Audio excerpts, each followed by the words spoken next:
Quando amanhecia no interior, o som que quebrava o silêncio não era o mugido do gado, nem o barulho das carroças. Era o riso das 4 pequenas filhas do fazendeiro Augusto, que corriam pelo quintal como pássaros soltos. Para muitos, aquela cena parecia um retrato de felicidade. Mas por trás de cada risada, havia um homem cansado, que tentava preencher sozinho a ausência deixada pela esposa, falecida cedo demais. Augusto era respeitado na comunidade, mas ninguém sabia a verdade. Ele se sentia quebrado por dentro, tentando ser pai e mãe ao mesmo tempo. Naquele dia, porém, algo diferente pairava no ar. As meninas insistiram para acompanhar o pai até a estrada velha, onde ele buscava algumas madeiras para consertar a cerca. Augusto cedeu, não porque tinha tempo, mas porque queria ouvir aqueles risos por mais alguns minutos. Ele não imaginava que aquele simples capricho infantil mudaria tudo. Enquanto a carroça balançava pelo caminho de terra, as meninas de repente ficaram quietas, algo raro. A mais velha, Helena, apontou para o horizonte. Era uma mulher sentada na beira da estrada, abraçada a uma mala, como se segurasse a última coisa que restara de sua vida. O vestido estava sujo, os joelhos arranhados, e o rosto carregava um tipo de tristeza que nenhuma criança deveria presenciar. "Pai, ela precisa de ajuda", murmurou Helena com a voz embargada. Augusto não queria se meter em problemas. No campo, pessoas feridas geralmente traziam histórias ainda mais complicadas. Mas quando olhou para o rosto das filhas, viu neles algo que não via há muito tempo: compaixão pura. E foi essa compaixão que obrigou Augusto a puxar as rédeas do cavalo. Aquele encontro, que começou com um pedido tímido das meninas, mudaria para sempre o destino de todos. Essa é a história de Augusto, um homem que nunca pediu nada da vida além de paz para trabalhar e criar suas 4 filhas com dignidade. Desde que ficou viúvo, enfrentava a solidão com coragem silenciosa. O que ninguém sabia é que, apesar da aparência firme, ele carregava um vazio que nem o tempo conseguia curar. Naquele final de tarde, ele voltava para casa após trocar mantimentos na cidade. As meninas insistiram para ir junto, dizendo que queriam ver o pôr do sol lá de cima da carroça, onde o vento batia mais forte. Augusto permitiu, achando que seria apenas mais um momento simples e bonito entre pai e filhas. Mas o destino tinha outros planos. Enquanto seguiam pela estrada comprida, de terra vermelha e cercada por árvores tortas, algo chamou a atenção das meninas. Uma mulher sozinha, sentada na poeira, agarrada a uma mala escura. Ela parecia ter caminhado quilômetros, talvez dias. Seu rosto mostrava medo, exaustão e uma profunda sensação de abandono. As filhas olharam para o pai, esperando que ele fizesse algo. Augusto, porém, hesitou. Não sabia quem ela era nem de onde vinha. Na vida no campo, ajudar desconhecidos sempre carrega riscos. Mas, ao mesmo tempo, como virar as costas enquanto suas filhas presenciavam alguém sofrendo daquela forma? Foi então que a menor das meninas, Clara, segurou a mão calejada do pai e disse: "Papai, a mamãe ajudaria ela." Essas palavras atravessaram o peito de Augusto como uma flecha. E foi ali, naquele instante silencioso, que a bondade falou mais alto que o medo. O gesto que viria a seguir mudaria não só a vida daquela mulher desconhecida, mas também o futuro de toda aquela família. Augusto puxou as rédeas com cuidado, fazendo a carroça diminuir até parar. As filhas se inclinaram para a frente, observando a mulher como quem olha algo frágil, prestes a se quebrar. O cavalo bufou, inquieto, e Augusto desceu da carroça. A mulher levantou os olhos devagar. Parecia assustada, como se tivesse medo até da sombra do próprio corpo. A mala pesada ao lado dela denunciava uma longa caminhada sob o sol forte. Suas roupas estavam rasgadas nas barras e um filete de sangue secava no canto do braço. "A senhora está bem?" perguntou Augusto, sem se aproximar demais. Ela tentou responder, mas a voz falhou.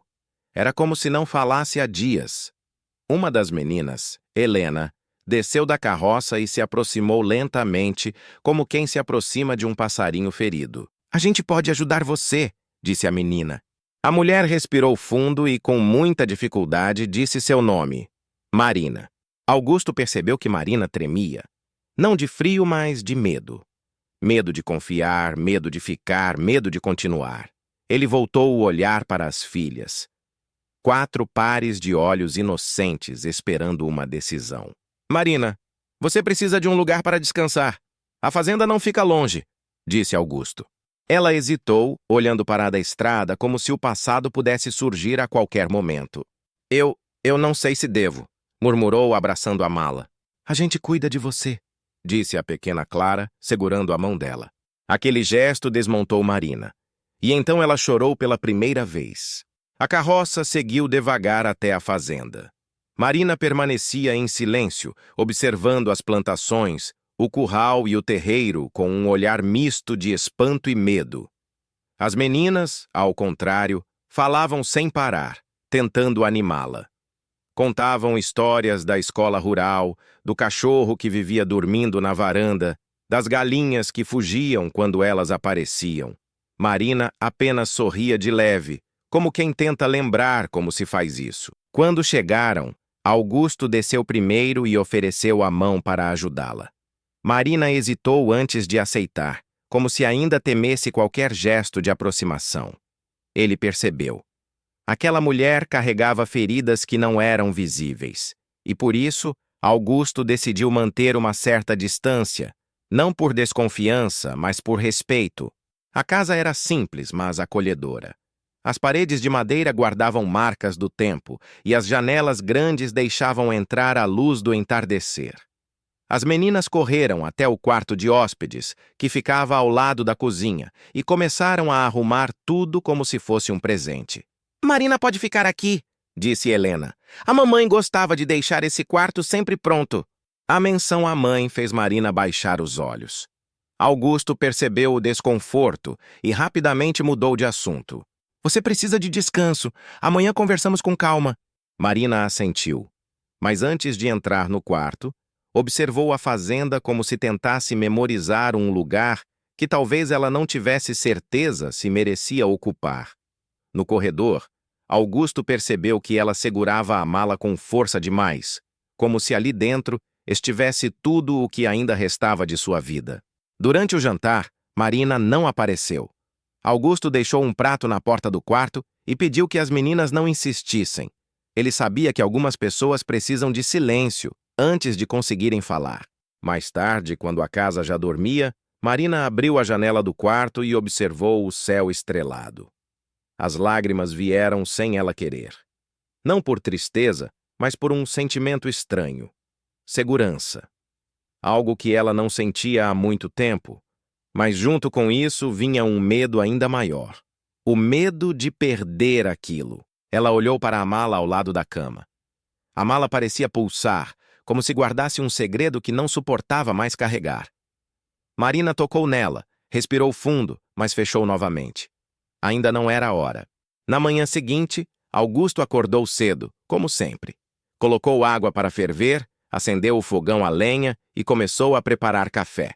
As meninas dormiam profundamente. A casa ainda estava envolta naquele silêncio suave do amanhecer. Foi então que ele viu Marina na varanda. Ela estava sentada na cadeira de corda, olhando para as mãos. Havia uma serenidade estranha ali, como se estivesse tentando reaprender a respirar. Augusto não quis assustá-la. Então se aproximou devagar. "Dormiu bem?" perguntou. Ela assentiu, mas os olhos permaneceram fixos no horizonte. "Augusto, eu agradeço por me acolher, mas preciso trabalhar para ficar aqui. Não quero ser peso para ninguém." Ele ficou surpreso. No campo, era comum que pessoas pedissem abrigo, mas alguém pedir para trabalhar, isso carregava dignidade. "A gente vê isso mais tarde. Primeiro você precisa se recuperar", respondeu. Mas Marina balançou a cabeça. "Eu não posso ficar parada. Se eu ficar, vou lembrar." Augusto percebeu que havia dor ali, uma dor antiga, mas decidiu não perguntar. Cada pessoa tem seu tempo de contar a própria história. Mais tarde, enquanto ele alimentava os animais, Marina apareceu no curral. Ela observou o cavalo com cuidado, aproximando-se como se soubesse exatamente a forma certa de fazer. Augusto observou, intrigado. Marina estendeu a mão e o cavalo, normalmente arisco com estranhos, simplesmente abaixou a cabeça. Você já trabalhou com animais? Augusto perguntou, tentando esconder o espanto. Marina sorriu pela primeira vez. Meu pai tinha uma pequena chácara. Eu ajudava ele, antes de tudo mudar. Augusto quis perguntar o que havia mudado, mas Marina desviou o olhar e voltou a acariciar o cavalo.